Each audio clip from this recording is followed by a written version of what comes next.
पिछले लेक्चर में अपन ने जीवन बीमा कंपनी के व्यवसाय में लाभ का निर्धारण किस प्रकार से होता है उसके बारे में जानकारी प्राप्त की। वैल्यूएशन बैलेंस शीट से प्रॉफिट कैसे ज्ञात करते हैं उसके बारे में जानकारी प्राप्त की और वैल्यूएशन पीरियड में नेट प्रॉफिट कैसे निकाला जाता है तो उसका डिस्ट्रीब्यूशन किस प्रकार से होता है इसकी विस्तार से चर्चा की। आज अपन एक उदाहरण के माध्यम से इसे समझेंगे। उदाहरण आपकी स्क्रीन पर है। किसी बीमा कंपनी में 31 मार्च 19 को अंशधारियों को वर्ष 17-18 के लिए देय लाभांश के 50 लाख रुपए का प्रावधान करने से पूर्व बीमा कोष 5 लाख रुपए का था। बीमा कोष 5 लाख रुपए का है तो 5,000 लाख रुपए का है तो एक वैल्यूएशन बैलेंस शीट बनाएंगे। उसमें अमाउंट इन लाख्स हो जाएगा और बाय लाइफ फंड लिख देंगे। बाय नहीं लगाएंगे, लाइफ फंड लिख देंगे। बैलेंस शीट इसलिए 2 बाय नहीं लगता है, लाइफ फंड लिख देंगे 5,000। उसके बाद मूल्यांकन विशेषज्ञों द्वारा 31 मार्च 19 को विद्यमान पॉलिसियों तथा वार्षिकी के ठहराव के संबंध में शुद्ध दायित्व 4,800 लाख रुपए का आकलन किया गया। तो जो नेट लायबिलिटी है वो वैल्यूएट हुई है 4,800 लाख। तो लेफ्ट हैंड साइड में नेट लायबिलिटी लिख देंगे वैल्यूएशन बैलेंस शीट में 4,800। तो इस प्रकार प्रॉफिट आ जाएगा 5,000 माइनस 4,800 तो 200 रुपये। उसके बाद लिखा है 31 मार्च 19 को समाप्ति अवधि के दौरान पॉलिसी धारकों को अंतरिम बोनस लाभांश के रूप में 55 लाख रुपए का भुगतान किया जा चुका था। पॉलिसी धारकों को बकाया बोनस 31/3/19 को दे रहा उसकी गणना करनी है। तो अब आपकी स्क्रीन पे आगे इसका सॉल्यूशन है। जैसा कि अभी मैंने कहा वैल्यूएशन बैलेंस शीट में लाइफ फंड आया हुआ है, राइट हैंड साइड में 5,000, लेफ्ट हैंड साइड में नेट लायबिलिटी आ गई 4,800, प्रॉफिट ज्ञात हो गया 200। फिर calculation of policy holder share in the profit calculate किया तो profit as per valuation balance sheet लिख दिया 200। अपने क्वेश्चन में अभी पढ़ा एंट्री बोनस चुकाया था 55 लाख तो ये जोड़ दिया तो 255 लाख आ गए। Less due to share holders for dividend 17-18, पिछली बार का आपको दिया हुआ था कि 17-18 में देय लाभांश के 50 रुपये का प्रावधान करने के पहले का ये बीमा कोष है तो ये अपन घटा देंगे।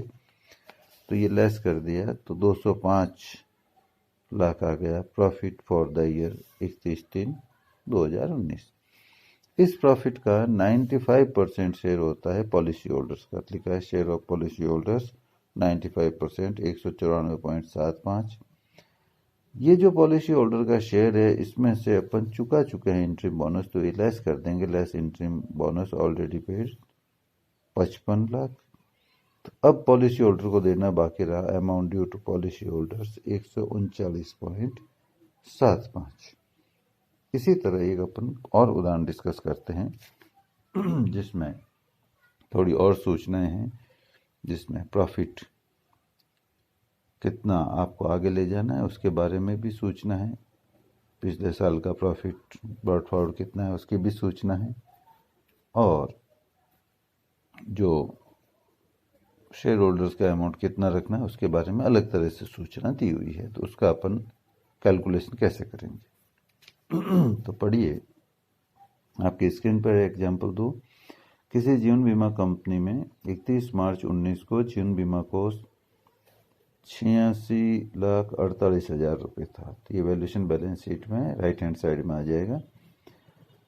मध्य मूल्यांकन अवधि के संबंध में पॉलिसी धारकों को अंतरिम बोनस 1,48,000 रुपये दिया जा चुका था। ये तो वैसे ही है कि अपन एक्चुअल प्रॉफिट ज्ञात करते समय वैल्यूएशन बैलेंस शीट का जो प्रॉफिट आएगा उसमें जोड़ देंगे इसको। इस अवधि के लिए विशेषज्ञों द्वारा विद्यमान चालू पॉलिसियों के संबंध में 74,25,000 के शुद्ध दायित्व का आकलन किया गया। तो ये लेफ्ट हैंड साइड में लिख दो वैल्यूएशन बैलेंस शीट में 74,25,000। तो नेचुरल है प्रॉफिट डिफरेंस आ जाएगा 12,23,000 आएगा। अभी अपन आगे डिस्कस करेंगे। गत मूल्यांकन के समय आगे लाया गया लाभ 8,50,000 रुपये था। करंट ईयर का जो अपन प्रॉफिट निकालेंगे उसमें इसको घटा लेंगे। ये बिंदु पिछले उदाहरण में नहीं था। कंपनी के प्रबंधक इस मूल्यांकन के लाभ का 9,31,000 रुपये आगे ले जाना चाहते हैं। तो जितना ये आगे ले जाना चाहते हैं उसको अपन जब डिस्ट्रीब्यूशन के लिए अमाउंट निकालेंगे तो टोटल प्रॉफिट में से इसे भी घटा लेंगे। तदुपरांत उपलब्ध लाभ की राशि का अंशधारियों और पॉलिसी धारकों में 1:10 के अनुपात में वितरण करने का निर्णय लिया। यहाँ 95% नहीं लिखा है, 1:10 है। तो 1 है वो अंशधारियों के लिए है, तो वो लेस कर देंगे तो बचा हुआ पॉलिसी होल्डर के लिए आ जाएगा। मूल्यांकन अवधि का लाभ तथा लाभ के वितरण का पत्रक तैयार कीजिए। तो अब आपके स्क्रीन पर है, देखो वैल्यूएशन बैलेंस शीट में अभी अपन ने डिस्कस किया था। राइट हैंड साइड में है लाइफ एश्योर्ड फंड 86,48,000 दिया हुआ था क्वेश्चन में, यहाँ लिख दिया। मैंने बोला था वैल्यूएशन बैलेंस शीट के लेफ्ट हैंड साइड में नेट लायबिलिटी 74,25,000 दी हुई थी, लिख दी। अब इन दोनों का डिफरेंस 12,23,000 आ जाएगा। अब calculation of actual profit for the period 18-19। इसमें profit as per valuation balance sheet 12,23,000 आ गए। एड इंटरिम बोनस जो अपने क्वेश्चन में दिया हुआ था 1,48,000 जोड़ दिया तो 13,71,000 हो गए। इसमें लेस कर देंगे जो अभी अपन ने डिस्कस किया, balance of previous profit brought forward है 850 का जो इसमें जुड़ा हुआ है, तो ये 5,21,000 आ गया प्रॉफिट एक्चुअल में जो 18-19 का हुआ है, 5,21,000 का जो आपको करंट ईयर का हुआ। अब देखिए statement of distribution of profit. Profit का डिस्ट्रीब्यूशन करने के लिए टोटल प्रॉफिट जो 13,71,000 ऊपर आया था वो अपन ने ले लिया। इसमें से जैसे पिछली बार का आगे लाया हुआ है वैसे ये कह रहे हैं कि कैरी फॉरवर्ड करना है 9,31,000 जो क्वेश्चन में अपन ने देखा था, इसीलिए वो लिया अपन ने 13,71 के 13,71 ले लिया। उसमें जितना आगे ले जाना है 9,31 वो घटा लिया, तो प्रॉफिट अवेलेबल फॉर डिस्ट्रीब्यूशन रह गया 4,40,000। क्योंकि पहले वाले क्वेश्चन में अपन ने वही चीज आगे ली थी जो इंटरिम डिविडेंड जोड़ने के बाद आई थी, पर इसमें जो पिछला बैलेंस था वो अपन ने घटाया और फाइनल फिगर निकाला। इसी तरह से जो आगे ले जाना है उसके लिए भी यहाँ पिछली बार नहीं दिया होता, यहाँ दिया हुआ है, तो अपन को जो टोटल एक्चुअल प्रॉफिट था 13,71 उसमें से 9,31 आगे ले जाना है वो घटा दिया। तो अब प्रॉफिट अवेलेबल फॉर डिस्ट्रीब्यूशन बच गया 4,40,000। अब उस 4,40,000 में से amount available for share holder 1/11 होगा, तो ये 40,000 हो गया, तो बचा 4 लाख ये शेयर होल्डर का हिस्सा है, शेयर ऑफ शेयर होल्डर। इनमें से दे चुके हैं अपन इंटरिम बोनस के रूप में share of policy holder, share holder गलती बोल गया मैं, शेयर ऑफ पॉलिसी होल्डर बच गया 4 लाख। इसमें से जितना अपन इंटरिम बोनस ऑलरेडी पे कर चुके हैं 1,48,000 वो घटा लेंगे तो ड्यू टू पॉलिसी होल्डर आ जाएगा 2,52,000 रुपये। ये भी आपके क्वेश्चन पूरा हो गया। इसके बाद अपन एक उदाहरण और लेते हैं जिसमें अकाउंटिंग एंट्री जाएगी, थोड़ा अलग टाइप का होगा और कैलकुलेशन तो ऐसा ही है, अकाउंटिंग एंट्री अलग आ जाएगी। लिखा है आपकी स्क्रीन पे है, जय जीवन बीमा लिमिटेड की निम्नलिखित सूचनाओं से 31 मार्च 19 को समाप्त होने वाले वर्ष का मूल्यांकन चिट्ठा तथा लाभों के वितरण का विवरण बनाइए। इन व्यवहारों को लेखांकित करने के लिए आवश्यक जर्नल प्रविष्टियां दीजिए। दिया हुआ है balance of life assured fund opening 1/4/18 का, अपने काम का नहीं है। Interim bonus paid for the valuation period, ये आगे अपन जोड़ देंगे प्रॉफिट निकालते समय। Balance of revenue account for the year 31/3/19 240, ये लाइफ फंड है, ये वैल्यूएशन बैलेंस शीट में राइट हैंड साइड में ले लेंगे। और net liability as per valuer certificate 31/3/19 को 165 लाख है, ये वैल्यूएशन बैलेंस शीट के लेफ्ट हैंड साइड में लिख दी जाएगी। तो इस सूचना के आधार पर आप देखें, बाद में आगे पढ़ते हैं। अपने वैल्यूएशन बैलेंस शीट आपकी स्क्रीन पर है। राइट हैंड साइड में लिखा है life fund 240 lakh, left hand side में लिखा नेट लायबिलिटी जो दी हुई है 165 लाख, प्रॉफिट आ गया डिफरेंस 75 लाख। नीचे statement of distribution of profit बना लिया, जिसमें profit as per valuation balance sheet लिख दिया 75 लाख, ऐड कर दिया अपन ने जो अपन दे चुके हैं इंटरिम बोनस, तो टोटल प्रॉफिट आ गया आपका 100। कुछ भी नहीं लिखा है सवाल में, तो पॉलिसी होल्डर का शेयर होता है 95%, तो पॉलिसी होल्डर शेयर हो गया 95 लाख। इसमें से जितना अपन दे चुके हैं पहले से ही 25 लाख, तो लेस इंटरिम बोनस घटा देंगे 25 लाख, तो amount due to policy holder आ गया आपका 70 लाख।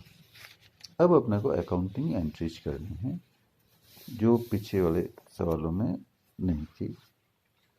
तो सबसे पहला काम एंट्री का होगा कि आपके लाइफ फंड आया है, वैल्यूएशन बैलेंस शीट से प्रॉफिट आया है, लाइफ फंड और नेट लायबिलिटी का डिफरेंस 75 लाख, तो एक इसकी एंट्री कर दीजिए। तो life fund account debit to profit and loss account कर दीजिए 75 लाख, ये पहली एंट्री इससे होगी। उसके बाद दूसरी एंट्री में आपके पैराग्राफ पढ़िए जो स्क्रीन पर है। कंपनी ने प्रति 1000 पर 185 रुपये का प्रत्यावर्ती बोनस घोषित किया, रिविजनरी बोनस डिक्लेयर किया है, तथा पॉलिसी धारकों को यह विकल्प दिया कि वो चाहें तो प्रति 1105 रुपये रोकड़ में बोनस प्राप्त कर ले, मतलब वो चाहें तो 105 रुपये रोकड़ ले ले, और नहीं लेंगे तो उनके खाते में जमा हो जाएगा, परिपक्वता पर मिलेगा 185। कंपनी द्वारा किया गया कुल व्यापार 600 लाख रुपए का था, तो अब 600 लाख पे आपको प्रत्यावर्ती बोनस 185 रुपये प्रति 1000 आपने डिक्लेयर किया है, और कोई रोकड़ लेंगे तो वो 105 रुपये प्रति 1000 होगा। तो आगे लिखा है कि कंपनी ने केवल लाभ सहित पॉलिसियां ही निर्गमित कर रखी है, मतलब सारी पॉलिसीज कंपनी की विथ प्रॉफिट्स हैं। तो अब लिखा है कि 3/5 पॉलिसी धारकों ने, तो जो 600 हैं उनका 3/5 पॉलिसी धारक हो गए 360 लाख की। उन्होंने रोकड़ बोनस का विकल्प चुना है। तो रोकड़ बोनस का विकल्प चुना, उसका मतलब होता है कि 360 लाख इंटू 105 बटा 1000,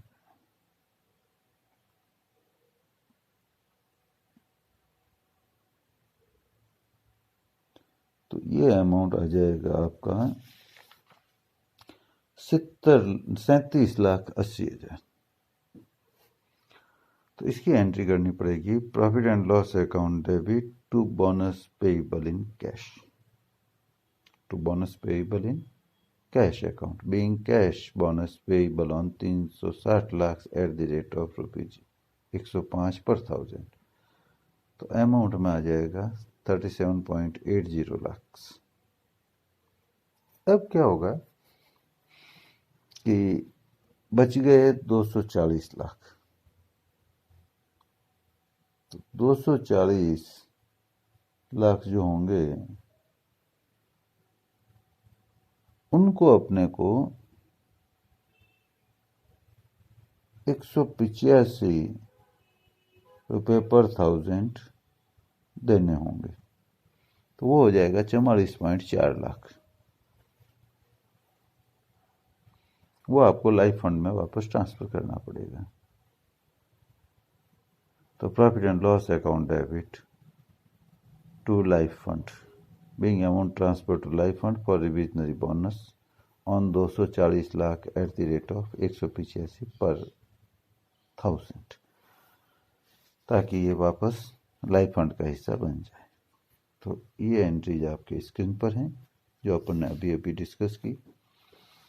पहली एंट्री 75 जो लाख रुपए आया था प्रॉफिट, तो life fund account debit to profit and loss account being amount transferred according to valuation balance sheet.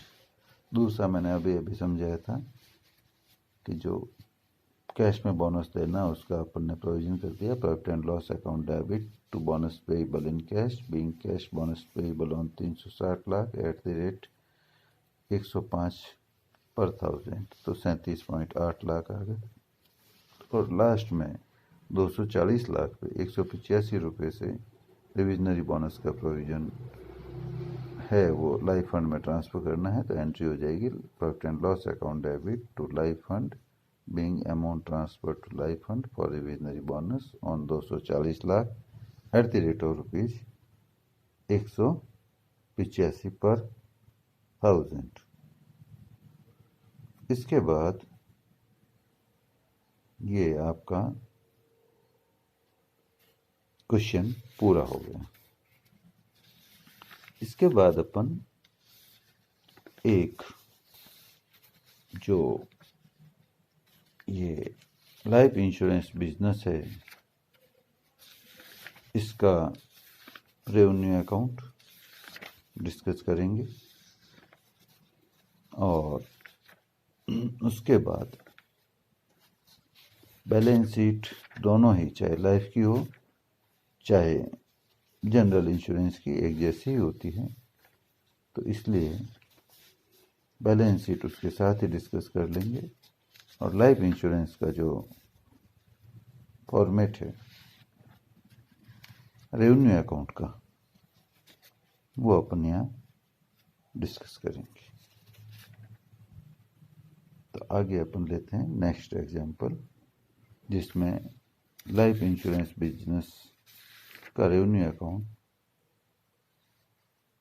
और बैलेंस शीट दोनों ही डिस्कस की जाएगी।